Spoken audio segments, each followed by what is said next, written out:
انس ابن مالک رضی الله تعالی عنه وی معارف الاسلام اداره چې محمد مصطفی صلی الله علیه وسلم د جمعې د ورځې یو استغفار یاد کړی چې من قال صبیحة یوم الجمعه که څوک د جمعې په ورځ باندې د سهار په وخت کې قبل صلاة الغدات د جمعې په ورځ د سهار تر لمانځه مخکې دغه استغفار ووایي.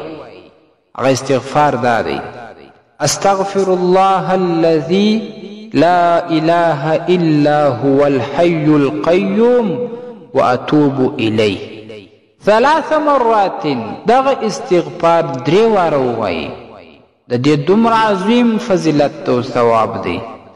غفر الله تعالی ذنوبه، الله رب العالمین به د ګناهونه ورته معاف کړي. دلته اوس یو شبهه دا ذهن ته راسي چې څومره ګناهونه به په دې باندې الله رب العالمین معاف کړي. نو د هغې وضاحت محمد مصطفی صلی الله علیه وسلم کوي: ولو كانت مثل زبد البحر، که څه هم دومره ګناهونه وي لکه د دریاب زګونه.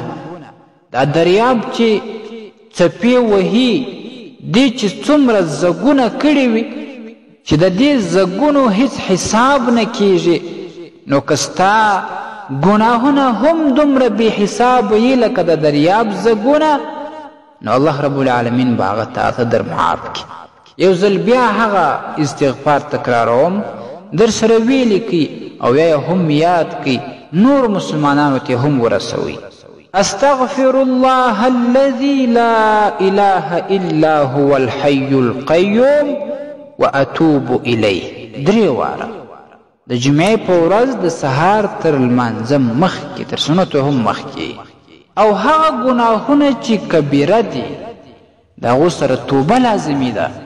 نو دا استغفار که ته وایه د دې څخه مخکې الله رب العالمین ته په اخلاص باندې توبه هم وباسه چې بیا به زه ګناهونه نه کوم، او دا توبه باید ستا د زړه د اخلاص وي او ته پر تیرو ګناهونو پښیمانه یې او ستا قصد دا وي چې بیا به زه په راتلونکي وخت کې ګناه نه کوم، نو الله رب العالمین به په دې باندې کبیره ګناهونه هم درته معاف کړي.